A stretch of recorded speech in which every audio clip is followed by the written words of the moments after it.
ereka Imana ko uyubaha.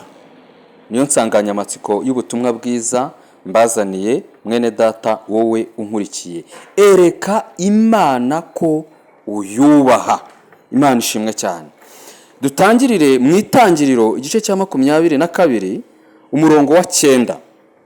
Reka dusome twumve icyo Imana itwigisha mwene data wowe unkurikiye. Bagera ahantu Imana yamubwiye. Aburahamu yubaka igicaniro yarariho, yarari kaho zankwi, ararikaho zankwi, aboha Isaka umuhungu we, amurambika kuri icyo gicaniro hejuru y'inkwi. Aburahamu arambura ukuboko yenda wa mushyo ngo asogote umuhungu we. Marayika w'Uwiteka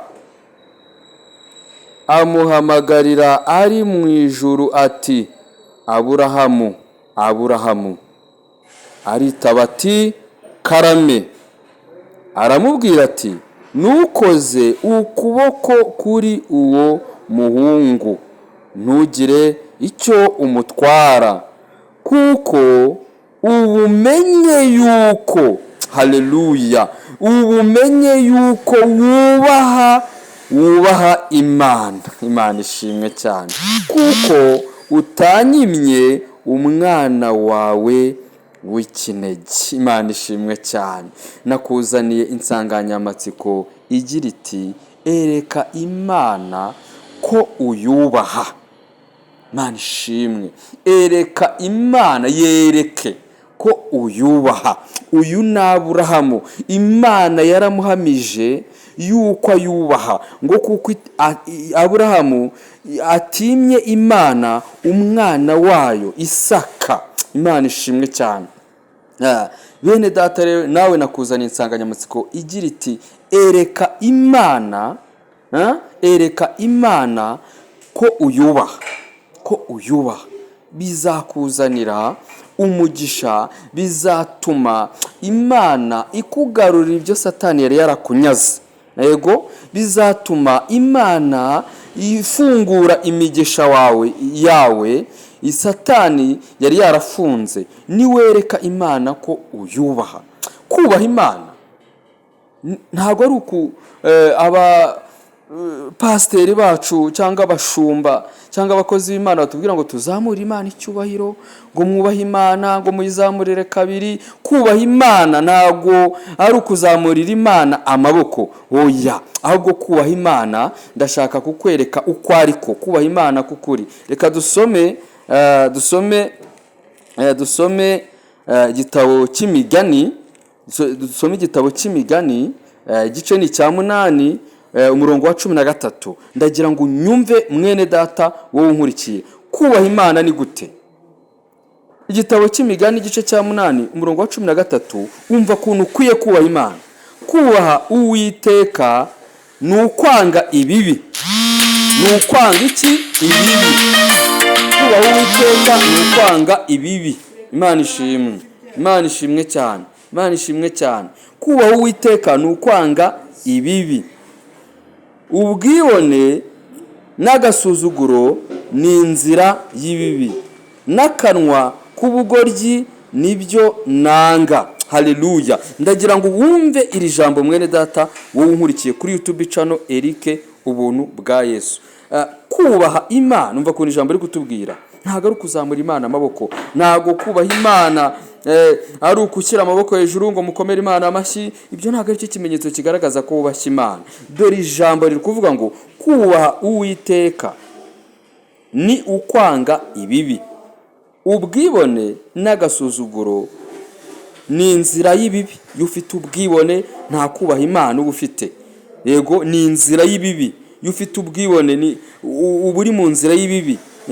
Ngo n'akanwa kagoramye nibyo nanga, akanwa kabeshya. Nimba uzi ko ukibeshya nta kubaha Imana ufite. Imana itugirire neza. Nagira ngo nkwereke ko niwubaha Imana nk'uko Aburahamu yubashye Imana, yaragiye gutanga Isaka, yemeye gutanga umwana wayo we w'ikinege. Namwe mutekereze ukuntu Aburahamu yabonye umwana, umugore we yari yarabuze urubyaro, abona umwana mu myaka myinshi cyane, ari umukecuru. N'uwo mwana abonye, Imana iramubwira ngo uwo mwana ndashaka umuntambira.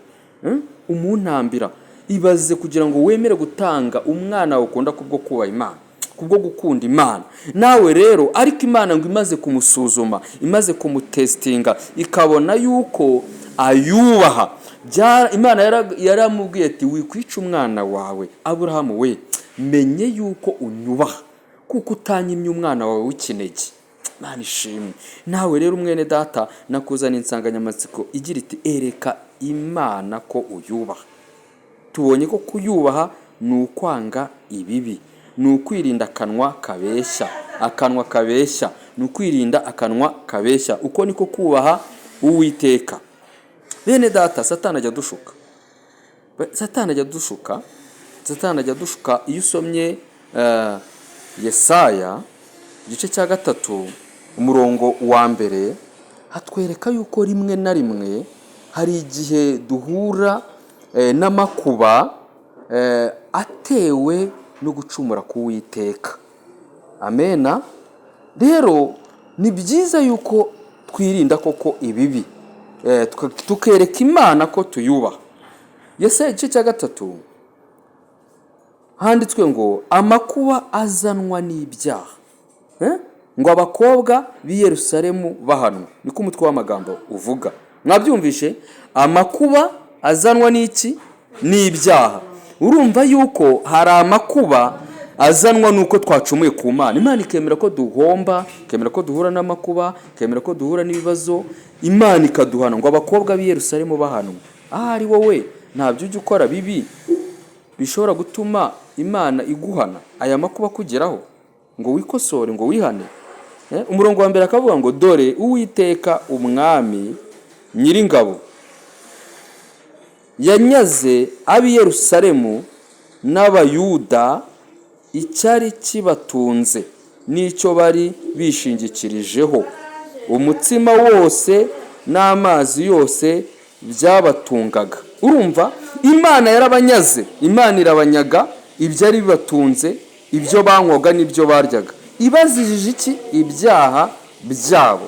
Nawe rero mwene data unkurikiye, ahari hari umugisha wawe wari ugiye gufata, hari ibyiza wari ugiye kubona, ariko bibuze bitewe nuko nawe ubwawe hari ibyaha ujya ukorera Imana, hari ibibi ujya ukorera Imana, ukibuza uwo mugisha. Ngo amakuba azanwa n'ibyaha. Niko ijambo riko tubwira. Ngo abakobwa b'i Yerusalemu bahanwe. Musore, ahari wowe ni wahanwe, witekerezeho. Mukobwa, ahari ni wahanwe, bigatuma uriya mugisha ugucika kubwuko hari ukuntu utajya utunganira Imana ngo wirinde ikibi. Witekerezeho, wisuzume. Nusanga utsindwa n'iri jambo uvuge ngo Mana, nitekerejeho, sanga hari ibyo njya nkora mwibanga abantu batabona, ariko bibi bitakunejeje, byangwa n'amaso yawe mbizi, ariko ku bwa kamere n'umubiri washutse nkabikora, ariko nje imbere yawe kuko nsinzwe n'iri jambo ryawe, umbabarire, maze Mwami nanjye imigisha yanjye ifunguke, maze ibyiza wanteganyirije, ibyiza wangambiriyeho, amasezerano y'ibyiza wansezeranije, Mana nanjye ubinsohoreze. Kandi ndakubwiza ukuri, wowe nkurikiye mwene data, niwihana kubwira ijambo wumvishe bivuye ku mutima, ukumva wihannye utazongera gusubira muri ibyo bibi byatuma gusuzugura Imana, byatuma gutubaha Imana nk'uko bikwiriye, kuko ijambo riratubwiye ngo kubaha Imana ni ukwirinda ibibi, kandi kubaha Imana ni no kumvira Imana. Aburahamu ni icyitegererezo cyiza cy'abizera. Yumviye Imana imubwiye ngo najye gutamba umwana we Isaka. Aburahamu ntiyarebye urukundo akunda umwana we, yavuze ati nubwo umwana wanjye mukunda, haleluya, ntabwo nkwiriye kumurutisha Imana. ntabwo nkwiriye kumurutisha Imana. Imana niyo nkwiriye gukunda cyane kurusha umwana wanjye. Reka nemere mutange kuko nkunda Imana cyane. Na Yesu yaravuze mu butumwa bwiza, aravuga ngo ukunda umwana we kumundutisha cyangwa umubyeyi we kumundutisha ntaba akwiriye kuba umwigishwa wanjye. Imana yashaka ko tuyikunda n'imitima yacu yose. Nibwo tuzafungura imigisha yacu, nibwo tuzabana n'Imana yacu amahoro. Haleluya. Nibwo ibyiza byose tuzabisingira mu izina rya Yesu. Imana rero ibaho umugisha. Nari nkuzaniye ijambo rivuga ngo itekerezeho nawe. Haleluya. Amakuba urimo ataba ataratewe n'ibyaha wakoze. Dushingiye ku bw'ijambo ry'Imana, amakuba azanwa n'ibyaha, abakobwa b'i Yerusalemu bahanwa. Nawe utekerezeho. Hanyuma dusoreze kuri iri jambo tubonera muri Yobu, igice ni cya 8 umurongo wa 5. Dusome n'umurongo wa 6. Yobu, twumve umugaragu w'Imana Yobu nawe ni icyitegererezo cy'abizera dushobora kwitegererezaho, kuko yahuye n'ibigeragezo byinshi ariko anamba ku Mana ye. Yobu igice cya 8 umurongo wa 5, reka rero dusoma. Nushakana Imana umwete. Haleluya. Wowe nkurikiye mwene data, ndagira ngo nkwereke inzira yagufasha kuva muri ayo makuba urimo, muri ibyo byago, muri icyo kigeragezo, muri icyo kibazo ufite. Reka nkwereke inzira. Nushakana Imana umwete. Gushakana iki? Imana umwete. Umve gushakana Imana umwete. Ukinginga ishobora byose, ugasenga ukinginga Imana, wakwiriza y'umunsi, wakwiriza y'ibiri, wakwiriza y'itatu, ariko nyine ukayishakana umwete, ukinginga Imana, ukinginga ishobora byose. Iyaba wari ugize gute? Wari uboneye kandi ugakiranuka. Iyaba wari ufite umutima wihannye neza, wagambiriye, wihaye intego, wiyemeje kutazongera gusubira mu byaha, wiyemeje kutazongera gusubira mu bibi. Iyaba, mva ku ijambo ri kuvuga, iyaba wari uboneye kandi ugakiranuka, ni ukuri, mva ndakurahiye, ni ijambo ry'Imana si njyewe, ni ukuri, byatuma Imana iguhugukira, igatuma ishyira ihirwe mu kibanza cyawe hakiranutse. Haleluya. Niyo ushakana Imana umwete, ukinginga ishobora byose, iyaba wari ukiranutse mwene data, ibyo wanyazwe na Satani, uwo mugisha wari ugiye kubona uhombye.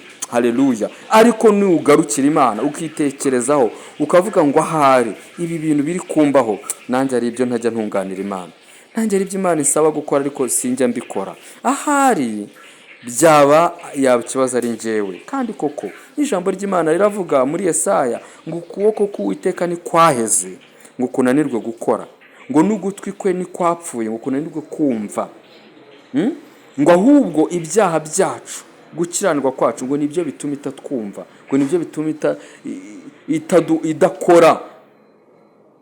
Cyangwa kumva aya magambo y'Imana yakurokora aho hantu uri, yagukura muri ibyo byago n'amakuba, yagukura muri ibyo bikubabaje. Iyaba nushakana Imana umwete, ukinginga ishobora byose, iyaba wari ukiranutse, umvira ijambo gukiranuka, iyaba wari utangiye kwirinda ibibi, ni ukuri byatuma, umva ijambo ry'Imana rivuga ngo ni ukuri, Imana nibeshye, ngo ni ukuri byatuma iguhugukira, byatuma Imana ikugarukaho. Haleluya. Ikakugarurira ibyo wari ugiye kunyagwa n'umwanzi. Rero narakuzaniye insanganyamatsiko igira iti ereka Imana ko uyubaha. Tubonye kuntu Aburahamu yubashye Imana akemera gutanga umwana we w'ikinege, akemera kumutambaho igitambo ngo amwice, ariko Imana iti mwitegereza bate, oya wikwica uwo mwana, icyo nashaka kureba nagupimaga ngo ndebe ko unyubaha, none ndabibonye ko unyubaha ubwo utanyimye umwana wawe ukunda. Rero bene data bankurikiye, bakristo bagenzi banjye, mureke tumaramaze twumvira Imana. Kubaha Imana ni ukuyumvira. ni ukuyumvira. Aburahamu yumviye Imana. Imana ituvuga ngo mbonye kunyubaha. Hanyuma se warayumvira?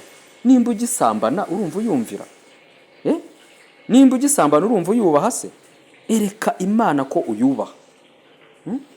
Nimba ugitukana, nimba ukibeshya udafite ukuri muri wowe, umubyeyi wawe yakubaza ukamubeshya, umugabo wawe yakubaza ukamubeshya, sheri wawe yakubaza ukamubeshya, fiancé yakubaza ukamubeshya, urumva wubaha Imana?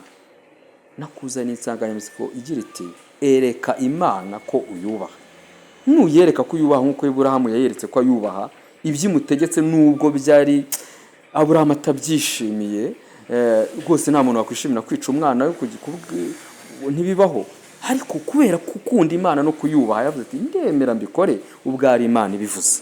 Rero nawe mwene data unkurikiye, nimba ushaka gufungura imigisha yawe, nimba ushaka kugira ngo ubone ibyo wari waranyazwe, imigisha ibyo Satani yarakunyaze, ndakwinginze ereka Imana ko uyubahe, wihane nimba hari icyo kibi wajya gukora, uvuge ngo Mana noneho nanjye guhera uyu munsi numvishira ijambo ryawe, ngiye kwihana kandi sinzongera gukora ibi byose byatuma nakubahisha.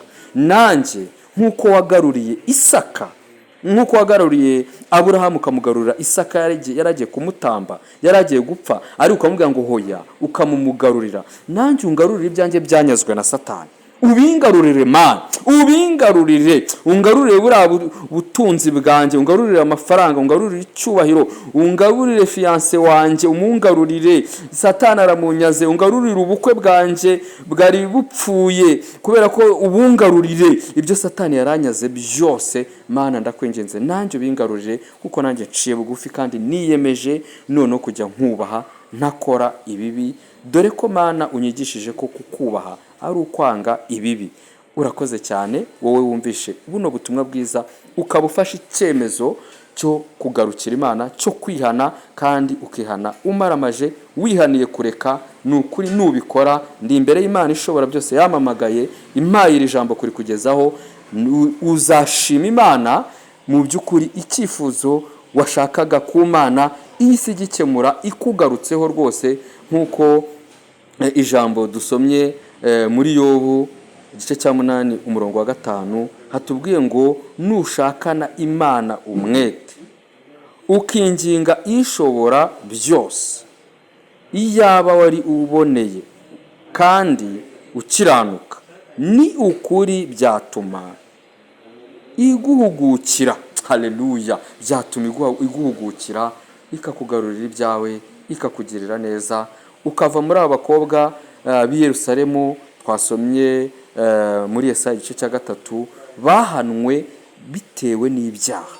Imana iguhe umugisha. Kumvishe ubutumwa bwiza mwaganiraga na Eric Hatumimana, bakunda kwita Eric ubuntu bwa Yesu. Washaka kumamagara yamamagara kuri 0788 75 64 31, cyangwa se ukajya ukurikirana ubutumwa bwiza ducisha kuri YouTube channel Eric ubuntu bwa Yesu. Eric ubuntu bwa Yesu. Imana itanga amahoro ibaho umugisha kubw'urukundo rwa Yesu. Ndabakunda cyane. Bye.